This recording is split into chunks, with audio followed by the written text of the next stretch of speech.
Well, welcome everybody. Thank you all for coming today. I'm just going to kick it off simply and then we'll be back. We're here to listen to some interesting research about the relationship of COVID-19 to global homelessness. I did an interview with the primary researchers earlier this month, and that's what we're going to start with right now. So sit back and listen. The chat is off right now.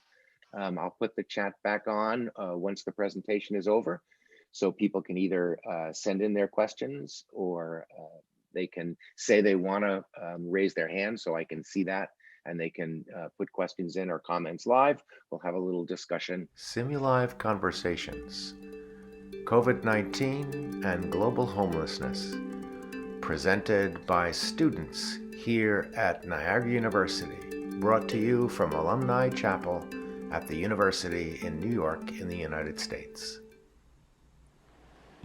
So let's get down to the presentation. With me tonight are Angela Bourret, Luke Donner, and Adam Kudrowski, here to talk to us about. So we looked at global homelessness, specifically how the pandemic that we're all dealing with currently has affected homelessness.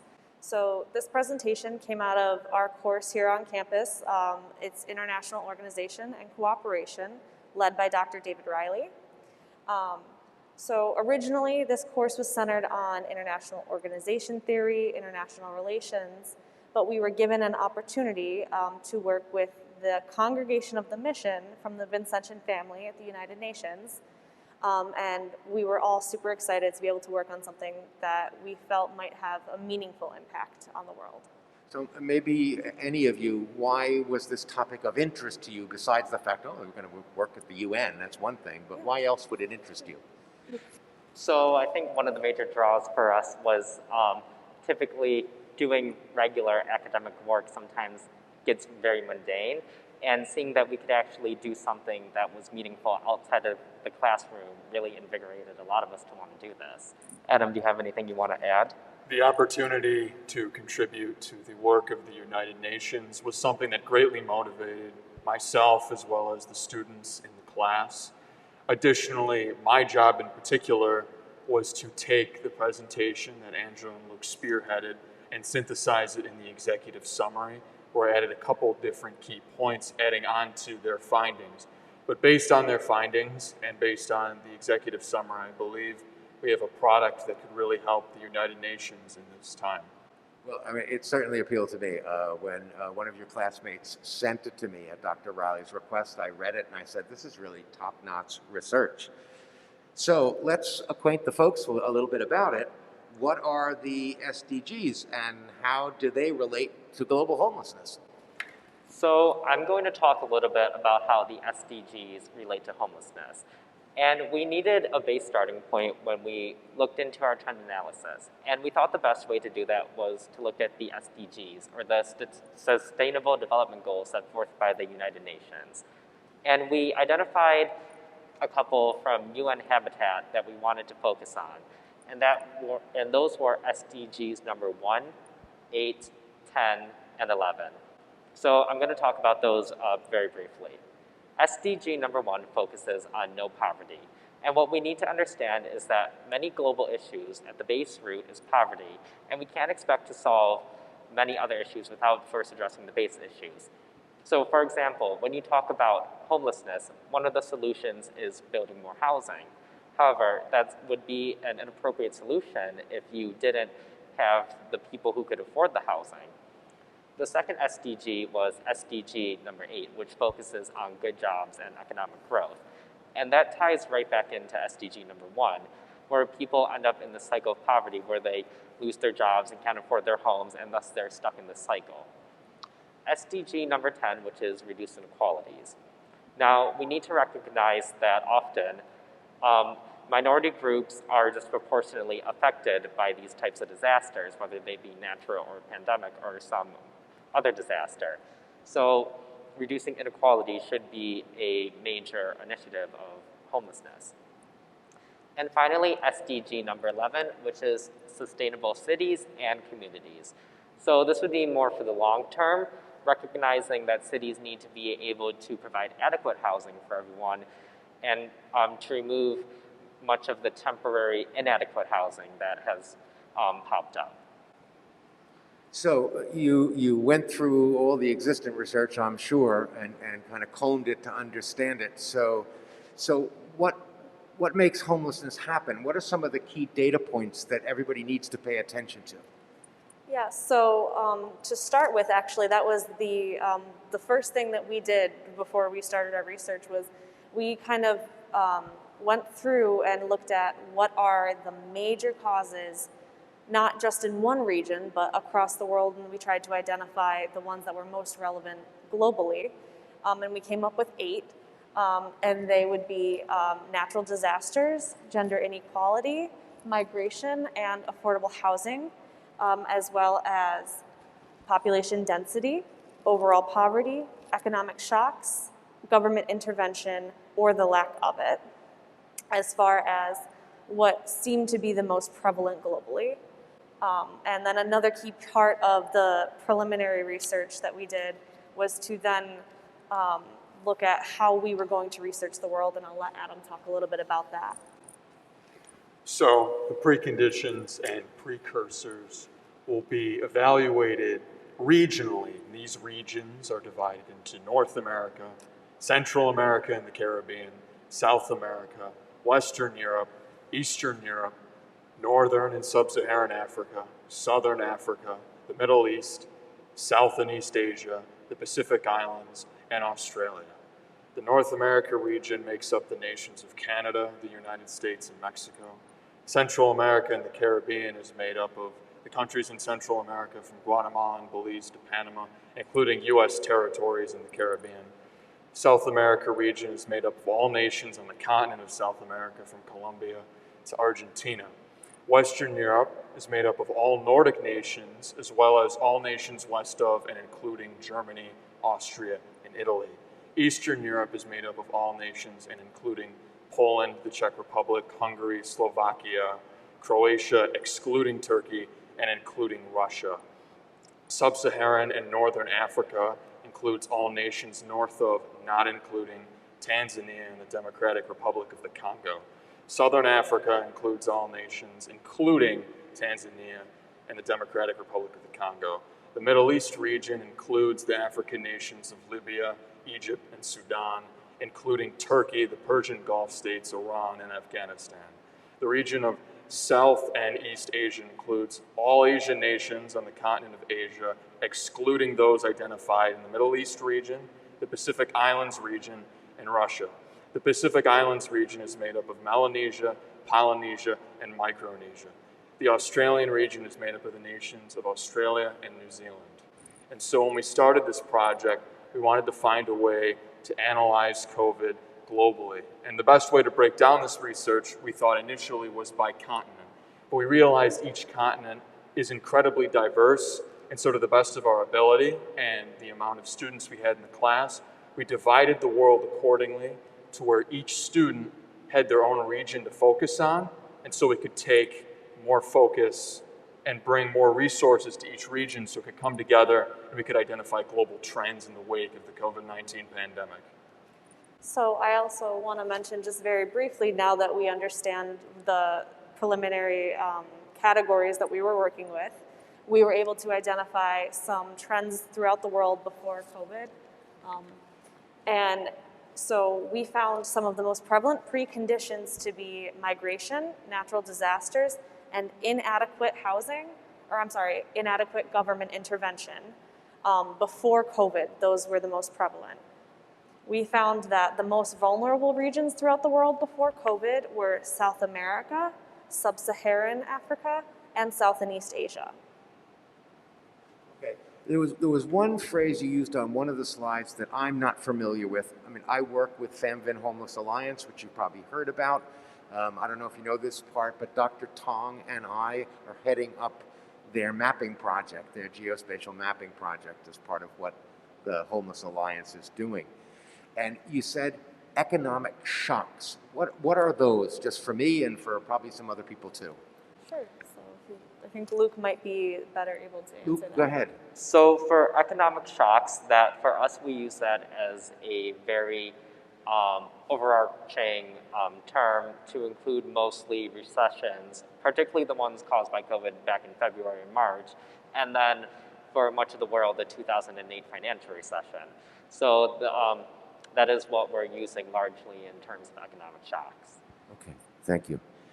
So, you've studied this, you've looked at it, you understand it pretty well. It's amazing to me how much knowledge you've amassed.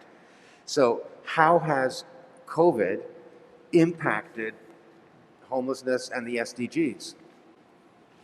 So I'm going to talk a little bit about the changing trends we saw with the introduction of COVID added onto homelessness.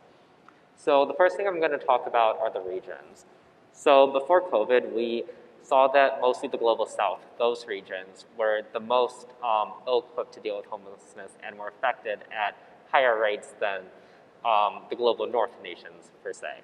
And then what we saw actually was post-COVID, the weighted vulnerability, that is, through our analysis, we decided which regions would be hit harder by our preconditions. We actually determined that Eastern Europe would become one of the most prevalent, or I believe the most prevalent area to focus on, while areas like South Africa decreased in their weighted vulnerability. Adam, is there anything you want to add to that point? Economic shocks were felt by every region globally across the board.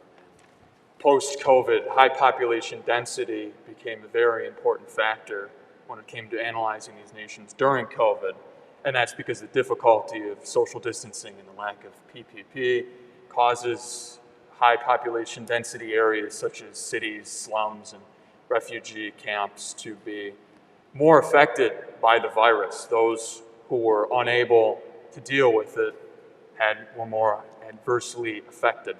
Each region had its own unique vulnerabilities. For example, the North American region, like the Western Europe region.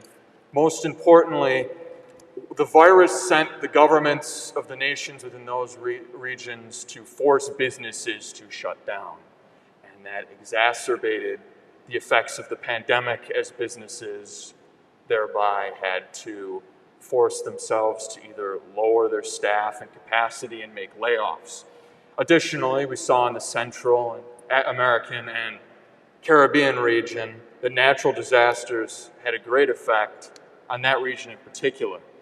What would happen is, beforehand, the government may be able to focus on an area affected by natural disasters. But what we noticed globally is that nations would be split in their priorities.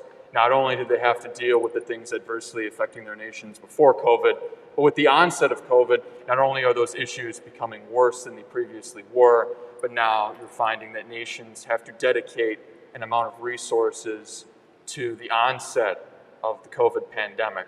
Then we look at Southern Africa, and many nations there did not have the fiscal capacity to deal with solving COVID. Not only before were they trying to find ways to connecting different cities with infrastructure, but now they have to take away those resources for health facilities.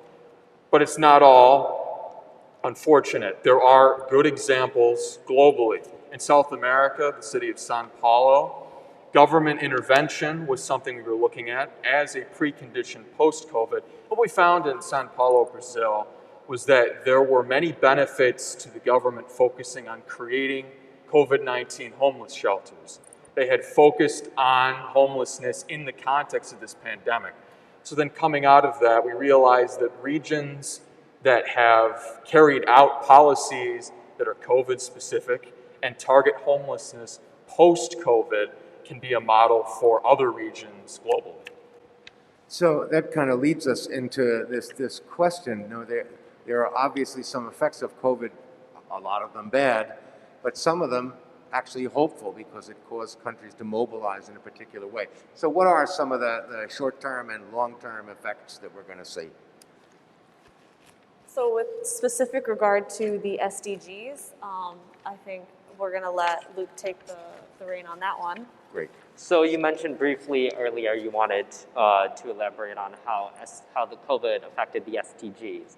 And what we saw after our analysis and after our research was that the SDGs needed to be changed or modified a little in a post-COVID world. So first I'm going to focus on SDG number 3, which is not part of the original one set by UN Habitat. And SDG number 3 is good health. And fighting a pandemic obviously does require adequate health care for all. And the recognition that states or governments need to be able to provide some form of adequate health care, if not always, at least during these pandemics, to vulnerable groups. And then SDG number 8, which was good jobs and economic growth, was part of UN Habitat's original SDGs. But what we saw is that due to things like the economic shocks, for instance, back in spring you saw what was happening with oil prices. The single export nations of Middle East and South America that heavily rely on oil, they felt economic shocks to a great degree that farther exacerbated failures that were already taking place due to COVID.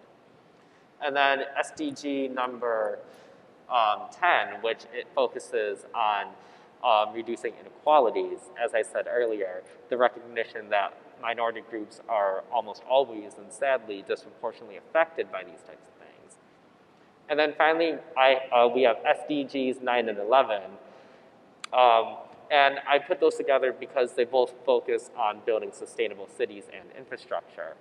And one of the things that we need to be able to think about in a post-COVID world is how do we deal with these disasters as if they were natural disasters. So for instance, if we have a hurricane, the solution is often to shelter people in stadiums for the time being.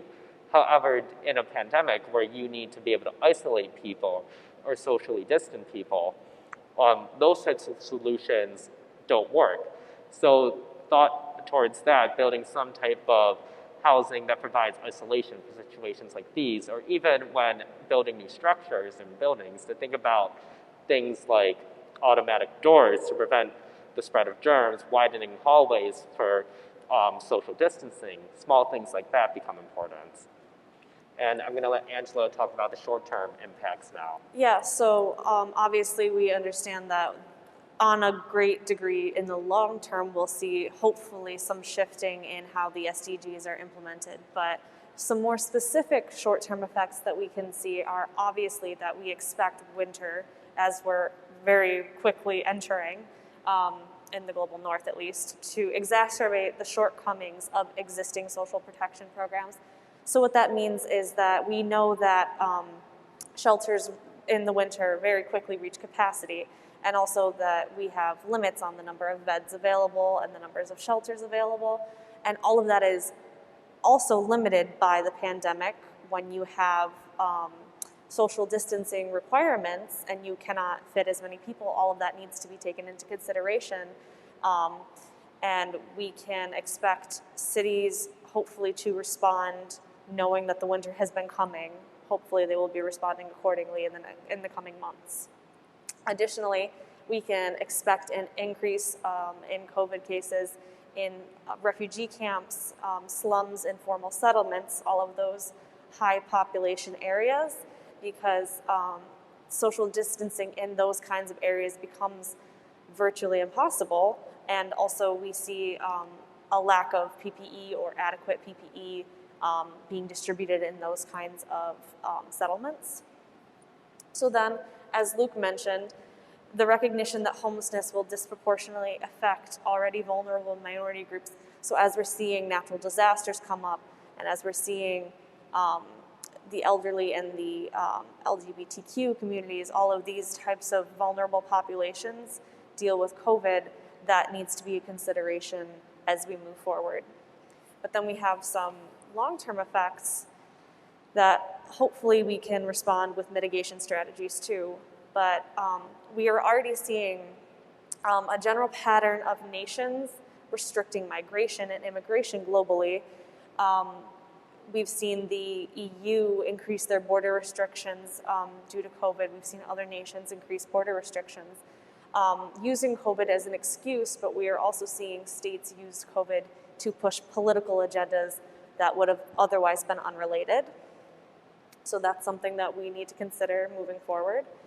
And then we will expect nations that rely on tourism, as well as the nations who rely on primarily one export, to be disproportionately affected economically. So the economic shocks that we were seeing globally will be more so in the regions that unfortunately do not have a diverse GDP sources, I guess you would say. And so something that we kind of realized in our research is research suggests that this will probably not be the only pandemic that we will see in the future. So given that, knowing that the pandemic can and will continue to exacerbate homelessness, we could use this pandemic specifically to learn from the experiences that people are dealing with right now to better prepare for and respond to any future pandemics. But given that, we have to implement disaster mitigation strategies, conduct research, and recognize the importance of primary prevention strategies versus secondary prevention strategies moving forward. That's fascinating stuff. It's so. What have you learned about tackling macro problems like this? Your own learnings, not the data that you've learned. What have you learned about how you tackle these problems? So what I learned, if we want to talk about it, first of all, from the research side of it, especially when we were doing data on homelessness, what we all tended to find was that we all shared the difficulty of finding comprehensive data sets that show accurate numbers, numbers that are from a year of this decade, or I guess the previous decade now that we're in 2020, but it was things like that. But one of the things that we did learn, or at least I thought that I learned while doing this research was on the macro level, was really that there is no one solution to solving homelessness. That although strategies like ending poverty sound nice, those may only be reasonable to an extent in certain areas of the world, but in other areas of the world, it may not be poverty that is the underlying issue. It could just be simple facts that it is natural disasters that is at the underlying issue. So really, you have to look at this case to case if you want to make a meaningful impact on homelessness. Adam? It was only a couple months ago that COVID-19 emerged to the scale it has globally. And so with it being such a new issue, as Luke highlighted, finding the data to analyze is going to be far between. The United Nations has already been orienting their language, and I look at what Charles Abani, the UN resident ambassador, said, and he said that he noted that prior to COVID, the global achievements of the 2030 Agenda and the Sustainable Development Goals were uneven, and the results we see regionally here are uneven.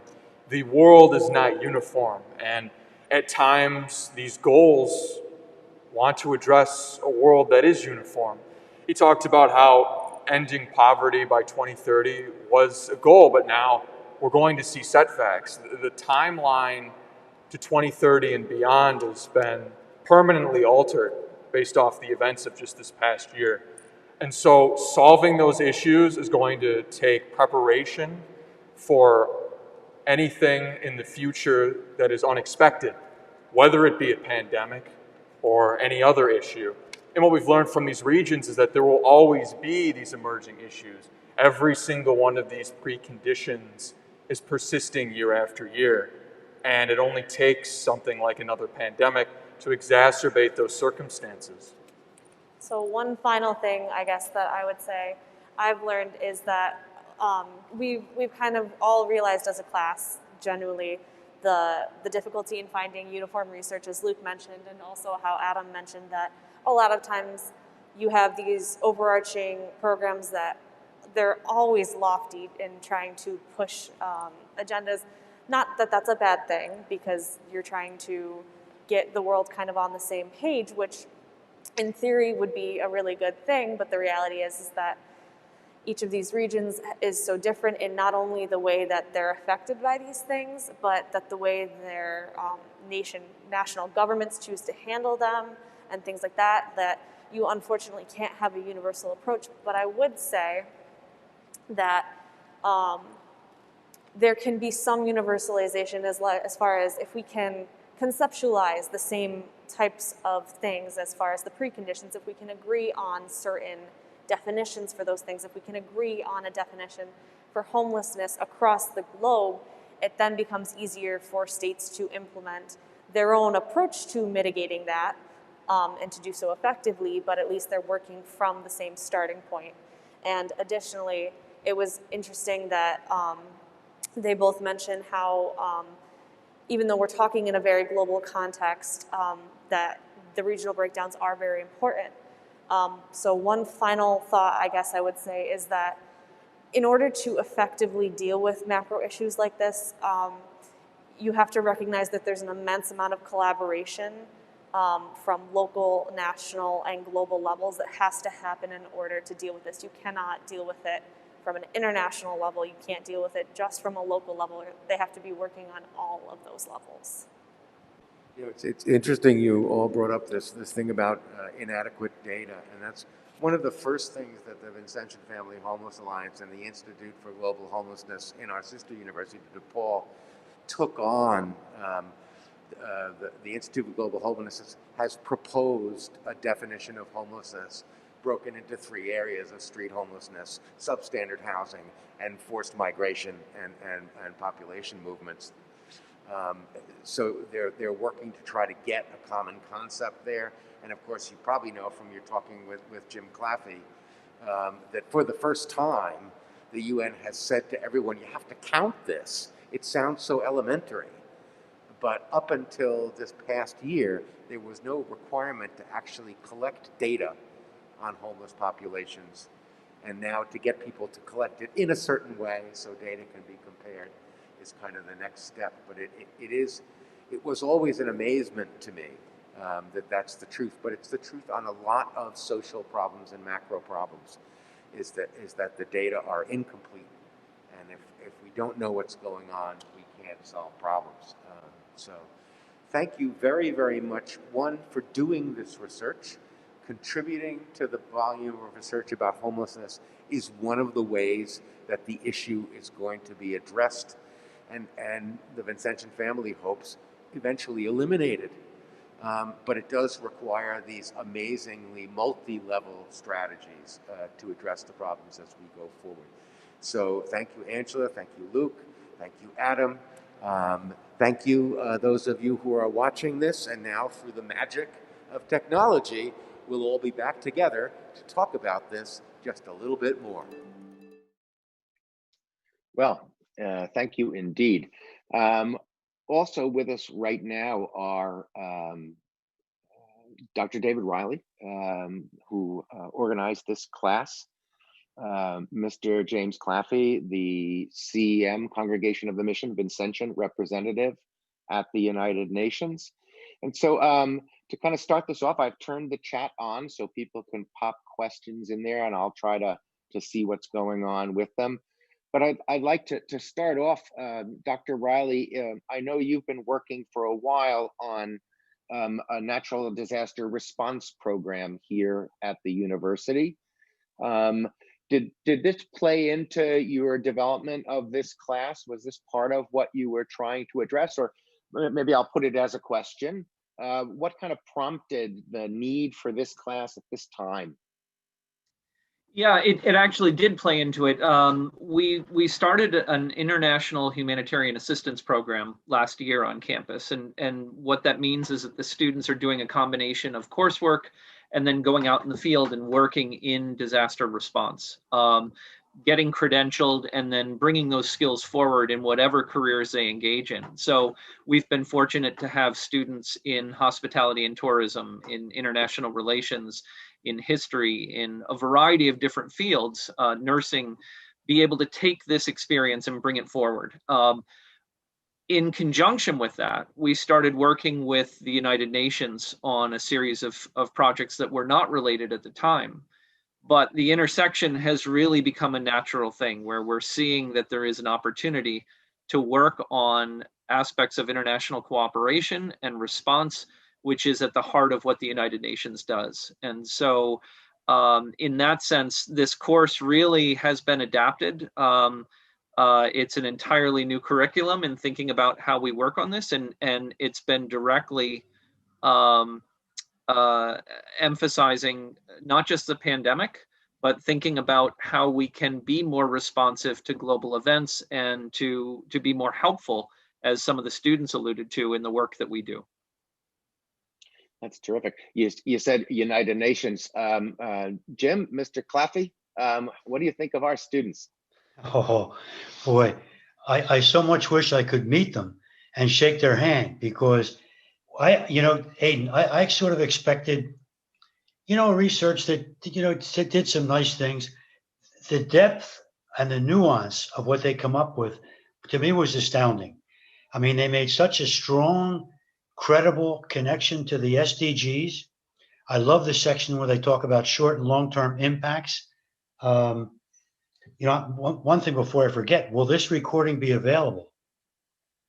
That's good.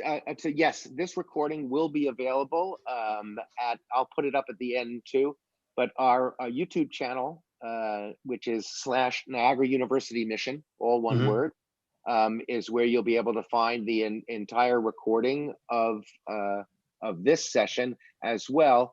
And I can't do screen share right now, but because of the way I'm doing this.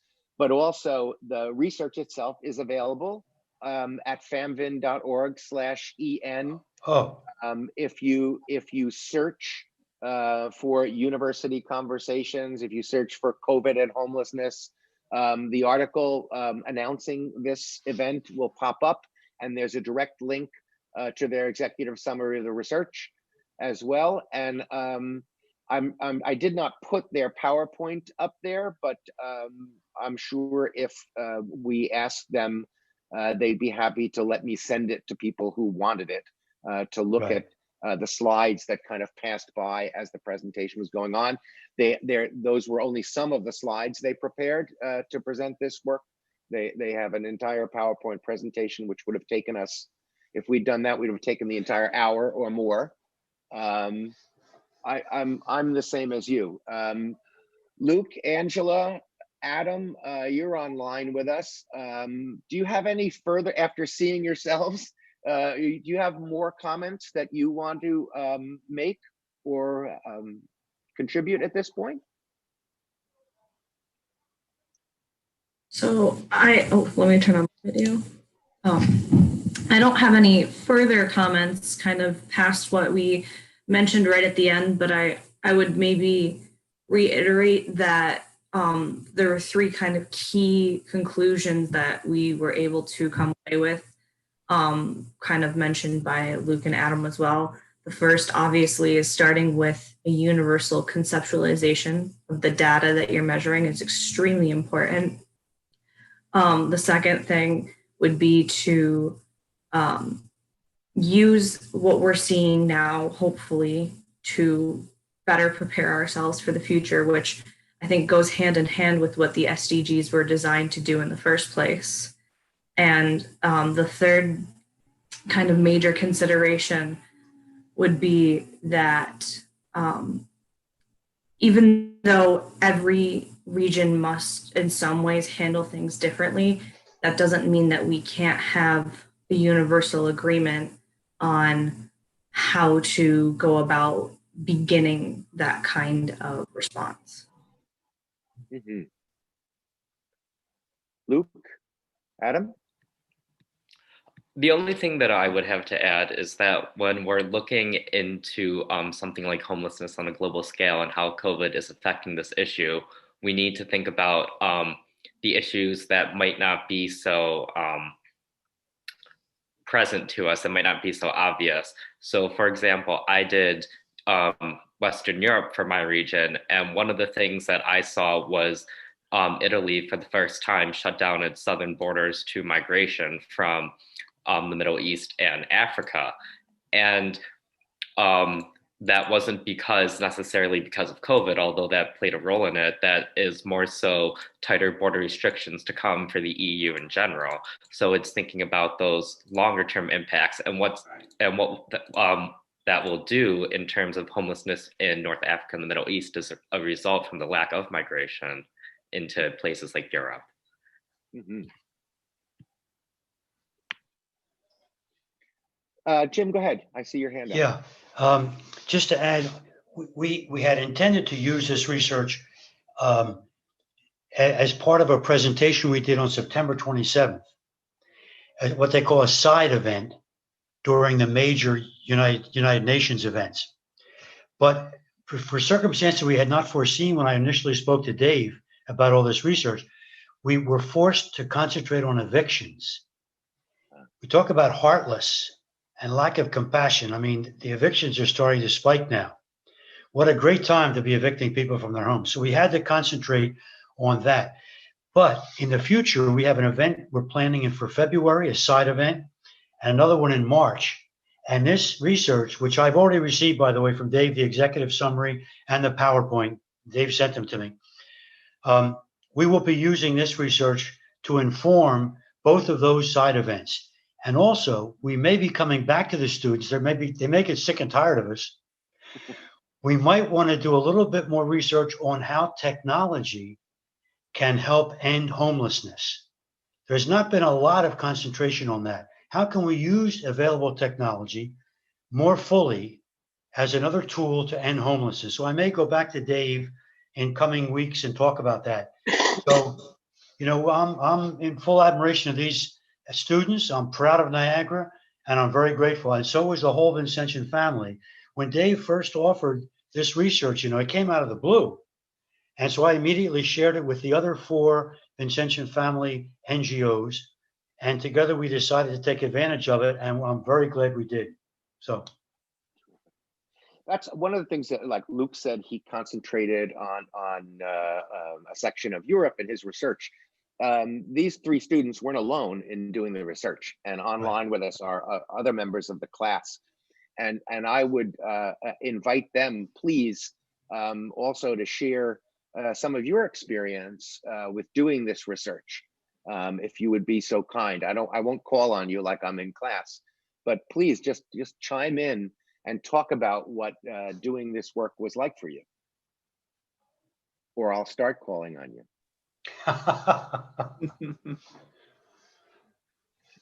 I do have a suggestion of maybe how we might do that.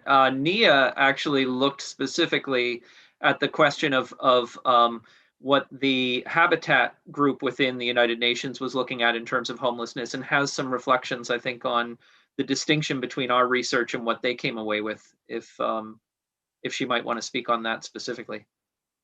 Oh, yeah. So what I learned from that presentation, like that kind of relates to ours, is that what they talk more about youth, but like when you make laws and you try to like make change, you have to have the people who are actually impacted by homelessness in the conversation. Like you can't just have government officials and hire people up, like making all the changes. It has to be people who are actually affected by it, because if you don't, then the results aren't gonna be that good. So that was like one like really important thing I found from watching the presentation. Dave, keep calling on people. This is working. Well, so let me pick on someone else then. Mairead was actually part of our International Humanitarian Assistance Program and went to Puerto Rico as part of a disaster response. She was involved in the work that we did with a group called All Hands and Hearts that focused on Hurricane Maria. We were in the Yabacoa region back just about a year ago now. And so she's had the opportunity to take this through the full cycle of thinking about how these things work on the ground, taking it forward into the work that we did throughout this class. So maybe she could reflect on that. Yeah, so going to Puerto Rico, we realized I'm talking for everyone that went, but how important it is to actually get involved in humanitarian assistance, because like Puerto Rico is often pushed to the side when you're considering U.S. foreign policy or U.S. aid. So it was very important to do that. And then after we came back from Puerto Rico, we took an international humanitarian assistance class that kind of delved into the more systematic way of how to deal with humanitarian disasters. And then this class is a class that coincides with the other class, but it just helps get a better idea of how international organizations really play a role in humanitarian assistance or in the world, because without, like, All Hands and Hearts isn't a governmental organization. So without them, like, that area of Yabacoa and Puerto Rico would not have benefited as much from humanitarian assistance. So it does really show how important these organizations are in the long run, even in the short run, for helping people with problems they need to have fixed. And I know Joe Trickerico is continuing on this research as part of his senior thesis, and has worked to look at specific housing policies and how those affect homelessness. So maybe he could talk a little bit about how this has complemented his work more generally. Yes, my research has actually been in homelessness as to bankruptcy, going in and how it specifically affects women in general. But so going into that with this, how this research has helped is you really see how even though the majority of homeless people are women or are men, the people who are actually greater affected are women because of their status where they're more likely to stay in homes where they're more likely to have domestic violence done to them, as opposed to going on the street where it might be more dangerous for them. So it's hard to get a read. When I was doing my research for this project, where I was trying to get information for how different groups were being affected, specifically in the U.S. was my region, it was difficult to see how a population such as females might be more affected than men, even though the data might show that men are ending up in homelessness more. It might actually be the population of women who we can't see, and that makes them more vulnerable, and that we can't get an accurate read on the data in that case.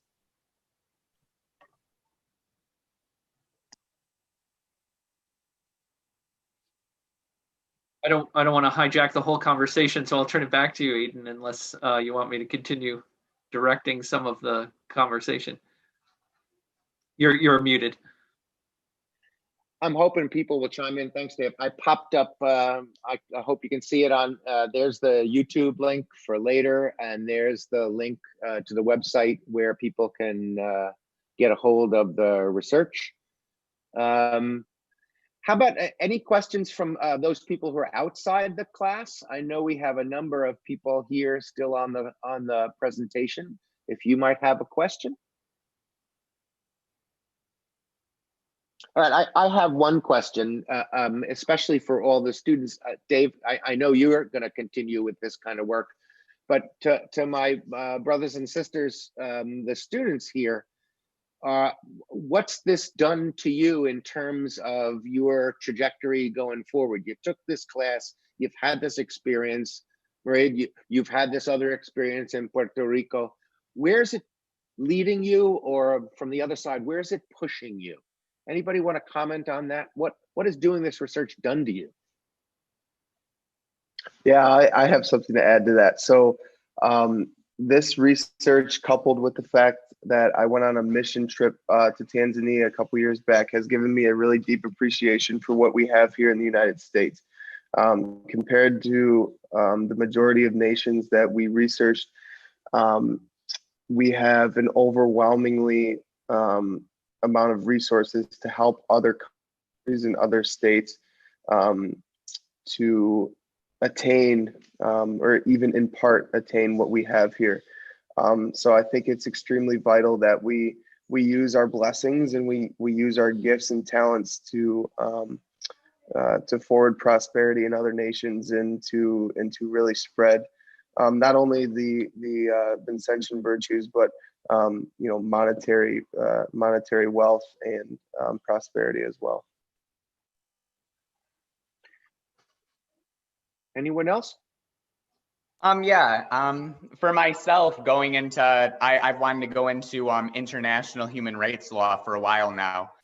And taking this class, I was always telling people that I wanted to sort of go into a UN route, but then people sort of said like, oh, like the UN is kind of, does the research in these areas where you're not actually going to be able to make much of a difference. But taking this class has really made me see that the research actually really is important, because we, like I was saying with the US, how, you know, we don't necessarily have accurate data on on the populations that are affected, especially the most vulnerable. Going into a place where the research is what's being done is a very important part, and it's important to be able to do something that has accurate research done to it. So that sort of thing has given me a new sense of looking at it, where I was starting to get a little bit disenfranchised at like, oh, like maybe these groups that do all this research, like what the heck, they're not actually doing anything, they're just doing the research. Well, the research happens to be very important. Yeah, that's for sure. And maybe for kind of final comments, one of the things that looking at this, just looking at what you did in terms of examining the different regions, aside from us helping other countries, it raises the question is how did the situation arise that there is such disproportionate resources to combat this pandemic and to deal with homelessness at this time? In other words, on the systemic level, I guess I'm asking the students, David, you can chime in too, that there's a deeper problem here that the pandemic has revealed, and that has to do with the distribution of resources and the distribution of wealth, and the fact that we still look at this in a sense as the United States having to help other people rather than looking at a system that in some ways is so broken. It's kind of like in this country, the small idea of inside this country, the disproportionate effects of COVID-19 on marginalized populations is now already well documented. And when we go to a world view, when we encounter a problem like homelessness that can be so exacerbated by a pandemic, what's the root problem? What has this research prompted you on to think on the systemic level, I guess is the question.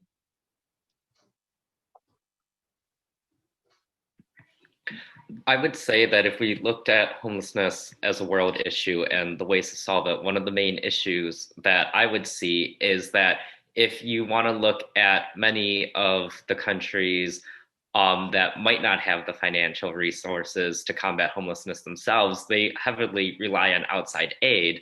And then the question becomes, is it worth it for other nations to provide that aid? What are they going to get out of it?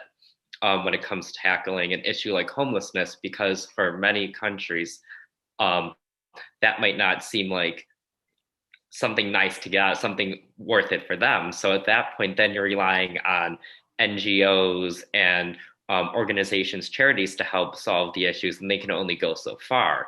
So there needs to be more of just a general humanitarian issue by governments around the world to push for these global issues to really be affected heavily. Yeah, I can add a little bit to that as well, kind of taking it down a slightly different perspective, but one of the major issues that you run into when you are asking, how do we get to this point, is that there is not only a disproportionate amount of research on homelessness, but there's a disproportionate amount of countries that prioritize homelessness as one of the issues that they choose to focus on, or I guess I shouldn't say countries, but regions or nations more so. And also there's a difference in if they are addressing homelessness, how they're addressing it, as far as some countries treat homelessness as a separate issue. Other countries have homelessness as a subsection of an issue like poverty. So then when you get into homelessness specifically, you have to do a little bit more differentiation in order to actually understand the issue, which becomes a problem. And then there are just in general, some countries or nations that don't prioritize homelessness as a problem that they need to address, which is where you get into maybe not having data available. If they don't feel like there's a problem in the first place, they're not going to be collecting any sort of data to measure a problem that they don't see.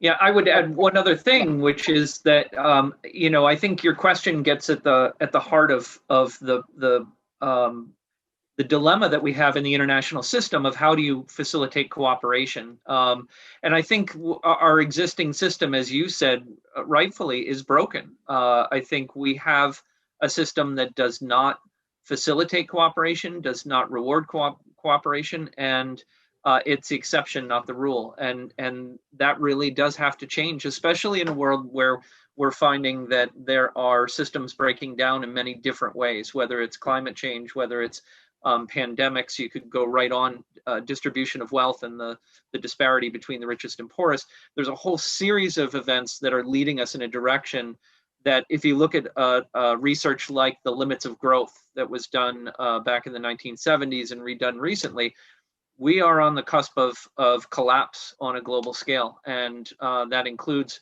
population, economics, food, the whole range of issues that we need to be able to facilitate are on the cusp of disaster.